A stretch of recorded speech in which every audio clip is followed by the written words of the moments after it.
السلام علیکم ناظرین، میں زین العابدین اور آپ دیکھ رہے ہیں اسٹریٹ نیوز۔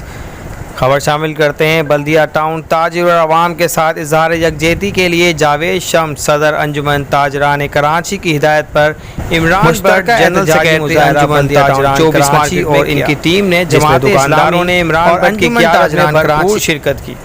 مظاہرے سے خطاب کرتے ہوئے عمران بٹ نے مہنگائی اور پیٹرولیم مصنوعات کی قیمتوں میں اضافہ، بجلی کے نرخوں میں اضافہ اور لوڈ شیڈنگ کے ساتھ ساتھ اوور بلنگ کی مزاحمت۔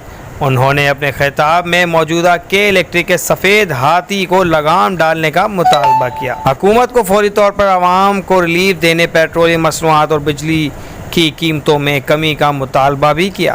عمران بٹ جنرل سیکرٹری انجمن تاجران کراچی نے عوامی رائے کو سامنے رکھتے ہوئے قرارداد بھی پیش کی۔ تمام 24 مارکیٹ تاجر ایسوسی ایشن کے ممبران، شارع وکاس کے ذمہ داران اور ان کے ممبران اور بلال مارکیٹ، ہمارے حفیظ بھائی اور جتنے بھی ہمارے الائنس مارکیٹ ہیں، جن جن لوگوں نے یہاں پر شرکت کو یقینی بنایا، ان کے ذمہ داران یہاں پر موجود ہیں، میں تمام لوگوں کا تہہ دل سے شکریہ ادا کرتا ہوں۔ جیسا کہ آپ یہ جانتے ہیں کہ یہ مسئلہ صرف اور صرف تاجر برادری کا نہیں ہے، یہ ہمارا قومی مسئلہ بن چکا ہے، اجتماعی مسئلہ بن چکا ہے۔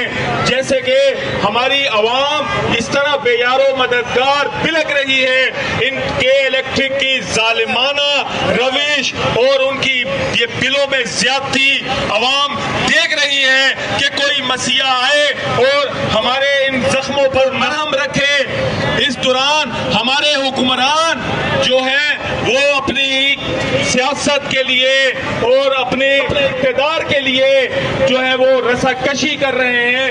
اس دوران ہمارے ایک نڈر لیڈر جناب مرد مجاہد جماعت اسلامی کے حافظ نعیم الرحمان صاحب جو آج کراچی والوں کے ساتھ کھڑے ہیں کہ الیکٹرک کے معاملات پر، وہ پہلے بھی کھڑے تھے، اب بھی کھڑے ہیں اور انشاءاللہ وہ آگے بھی کراچی کا مقدمہ لڑتے جاج ہے۔